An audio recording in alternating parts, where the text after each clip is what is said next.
1 iyun 1-ci qrup blok imtahanına düşmüş suala baxırıq. ABC üçbucağında A və B bucaqları 1 bölünsün 2, BC və AC tərəfləri 5 bölünsün 6 nisbətindədirsə, kosinus A-nı tapın. Əgər bucaqlar 1 bölü 2 nisbətindədirsə, A bucağına alfa, B bucağına 2 alfa deyirik. BC və AC də 5 bölünsün 6 nisbətindədirsə, BC-yə 5x, AC-yə isə 6x deyirik və sinuslar teoremini tətbiq edirik. Nədir sinuslar teoremi? Tərəf bölünsün qarşısındakı bucağın sinusu. 5x bölünsün sinus alfa bərabərdir 6x də bölünsün sinus 2 alfa.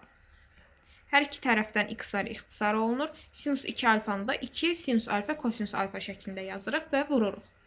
5 vurulsun 2 sinus alfa kosinus alfa bərabərdir 6 sinus alfa. Sinus alfalar da ixtisar olunur və kosinus alfanı tapırıq. Kosinus alfa da bərabərdir 5 vur 2 yəni 10.